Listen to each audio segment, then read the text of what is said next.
Hey guys, I want to welcome you to the weekly Wednesday for the Financial Freedom newsletter, where every week, every Wednesday, we delve into something inspirational, motivational, something excerpt taken from the Financial Freedom weekly newsletter. Wherever you are, if you're listening on Spotify, on iTunes, Google, be sure to click the like, subscribe, share, comment. And without ado, let's get into the show. Hey guys, welcome to this week's podcast episode for the Financial Freedom Podcast. And I'm your host, Dr. Christopher Liu. I'm really excited about today's guest, Amber Powers.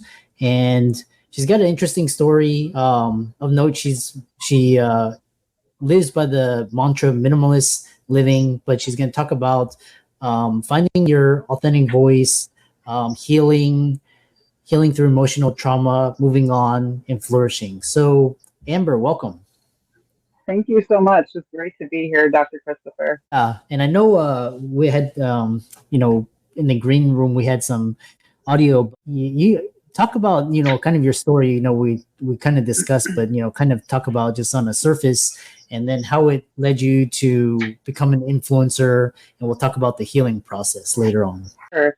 I grew up in a place, let's say, as it pertains to my faith, and women's voices really weren't heard.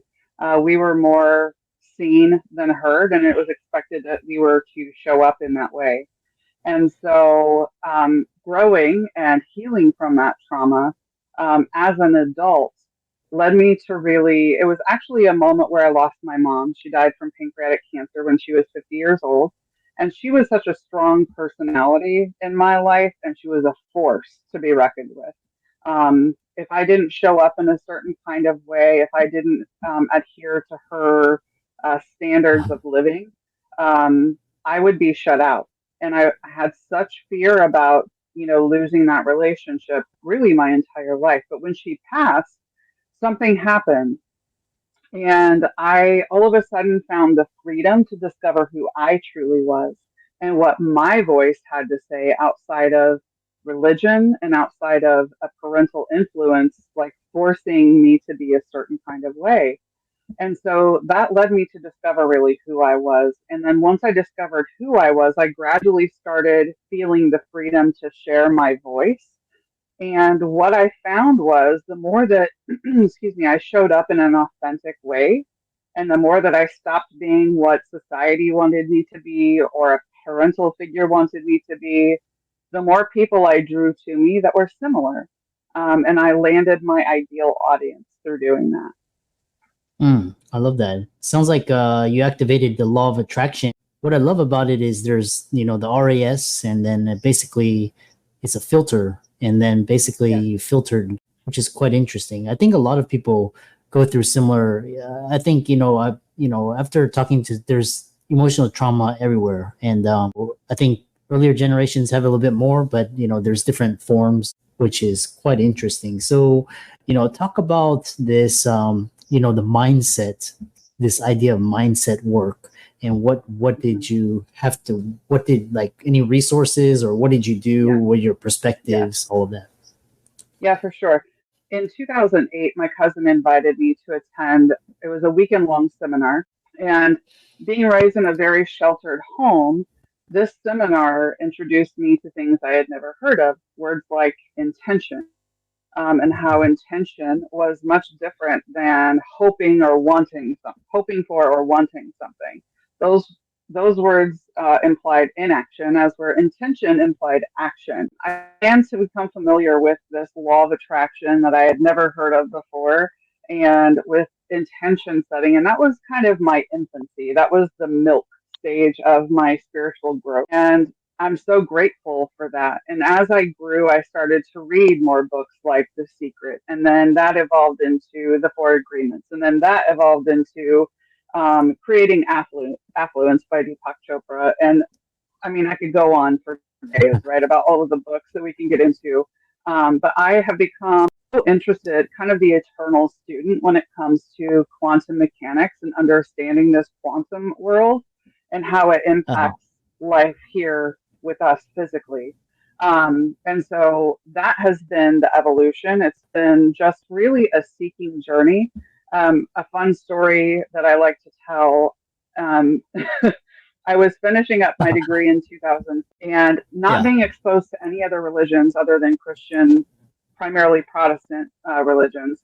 I was finishing up my bachelor's degree and I had one class left to take. And so our counselor came in and he said, okay, this is what you have to wrap up. This is what you have to wrap up. And he came to me and he said, you have a decision.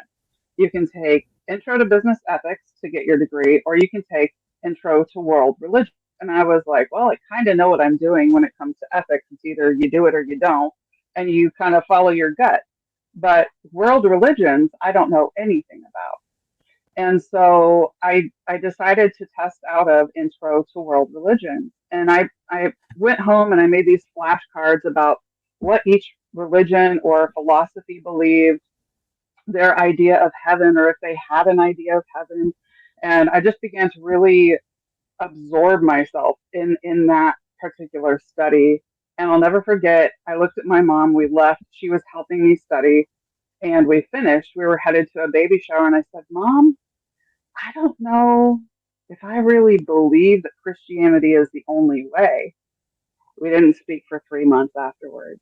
But I would say maybe that was the moment where I was like, ooh, maybe this there's more, right? Maybe there's more to all of this.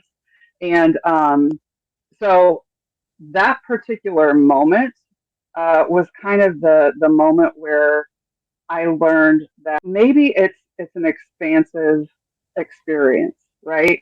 This journey isn't all or nothing one way, but it's an expansion of how we grow into who we are.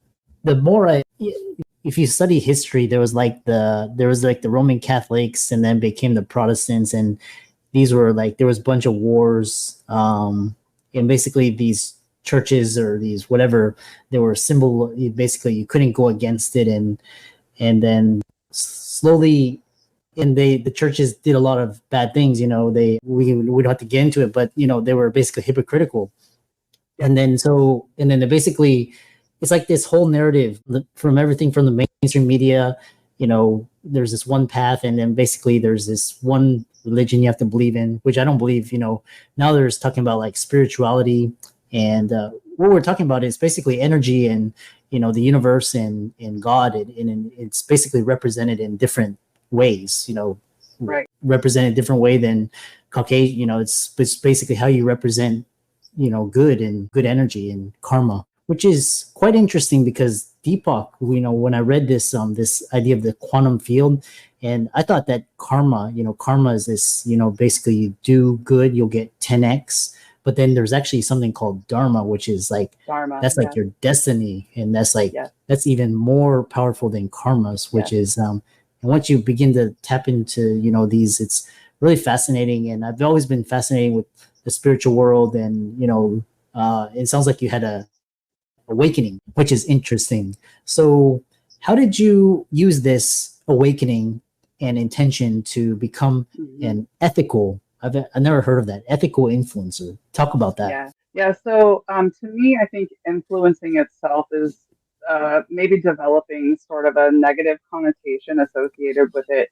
And people have kind of a bad taste in their mouth when you mention the word influence. And oftentimes that's because what people are promoting, they aren't living. It's that hypocrisy that you spoke of. And it's not just in what they're promoting, but in how they're presenting themselves, right?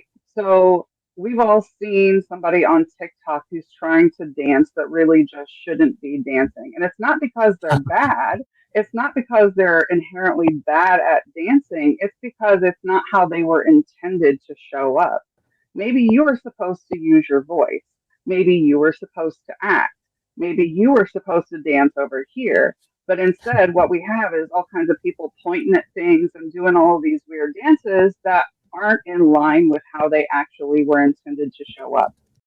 How I work with clients is by selecting people who have a very specific, strong story to share, and giving them permission to use their voice and really refining that message so that it really hits their intended audience. And what that produces, and I know this because I'm living it, is they get to work with clients who bring them joy and vice versa, right? So everyone enjoys working together. You're in your lane. You're standing in a place of authenticity, and you're drawing exactly who you're supposed to draw to you. And what you get with that is brands who want to work with you who are also aligned. So for me, I'm all about sustainability, minimalist lifestyle. So one of the brands that I would love to work with is Patagonia. That makes sense for my brand. Instead of just taking, $5,000, $10,000 from any brand who will pay me, I'm being intentional about selecting brands that align with my core values. And that's how I teach and lead my clients to do as well. Yeah, I love that. I love talking about the law of attraction, which is what you're describing. And, your tribe will find you. Talk about how to find your authentic voice, through your journey. What did you learn? So, how I found my authentic voice was through my story. And I think that that's where most people find their authentic voice, right? Through the trials that we overcome. I spoke about this earlier today in another call, and it's simply removing yourself from victim status, right? Instead of why is this happening to me, asking yourself, what is this trying to teach me? How is this showing up for me? And taking those lessons that each one of these obstacles show up to teach us and saying, what is this trying to teach me? And then taking that lesson and teaching other people as well so that they can grow without having to go through it necessarily. That's the beauty of it. We're teaching people how to hurdle that obstacle before they even come to it. And that presents a whole new stage of evolution to everyone as humans. Yeah, I love that. And then one thing that's struck me when talking to you about your story is that you had to at some point you had to abandon and you had to basically go rediscover yourself. You basically had to find what resonated with your values and all of that because it sounded like things were forced upon you. And then so how do you heal? What have you gotten over this trauma? How do you know when you're healed? It's a journey. I think that's the case with most things in life. So one of the things that I did to promote healing, kind of start the healing journey, is I worked with a shaman and I did some what's called inner landscape work. And so that's delving into would call it shadow work, right? We're into the dark side of us because we're a dichotomy. We are light and we're dark. And so trying to bring those two pieces of ourselves to a point where there's harmony instead of a fight back and forth. So we're bringing the dark into the light and kind of letting them meet each other and cohabitate the same space. So I did shamanic work. I did a lot of reading. I went to therapy. Many different therapists have worked with me, and each person has been helpful in their own way, depending on where I was in my journey. Yeah, quite interesting. Shamanic. I have to look into that. I've had house cleansing through a shaman, Yes. and it's actually been quite remarkable their abilities. Um, and another great resource is talking about this body keeps a score, where it's basically different parts of your body store those emotional Mm-hmm. traumas. Getting Reiki sessions, sometimes they'll Yep. they'll say, "Oh, you've got unresolved issues," and what's interesting is like you didn't even know it until they pointed out, which is really fascinating. What's different about your process compared to others who help people with their messaging? And I know you're very passionate about helping women. Yeah. So for me, my approach is very intuitive. One of my purposes, I truly believe, is to demystify the mystical, to make it more approachable. I think that by and large, communities of people have placed labels on mysticism that makes it feel scary, and it's not scary. It's science. And just as we have evolved as humans, what is now considered medicine was once considered witchcraft. And so just, removing the labels and laying it out for what it is for people and being attuned, I think is my edge. Being attuned to the information that I have within myself and helping guide other women to that knowledge as well. Yeah, I love that. How can people contact you, check you out, check out your work and so on? Sure. Yeah. So for people who are on Instagram, you can find me at Amber K Powers, like Austin. So Amber K Powers. And then on Facebook, you can find me. I lead a group of 35,000 women business owners globally. The name of that Facebook group is Women Business Owners Supporting Women Business Owners. So it's just us lifting each other up. Yeah, I love that. And with that, uh, thanks so much for sharing your story and really talking about spirituality, healing, and all of Amber's resources will be in links and show notes. And thanks so much for coming out to the podcast.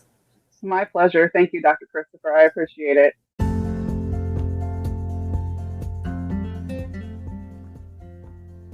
I hope you really enjoyed that wonderful, inspirational, motivational piece. Again, wherever you are listening, if you liked it, be sure to like, comment, share, subscribe.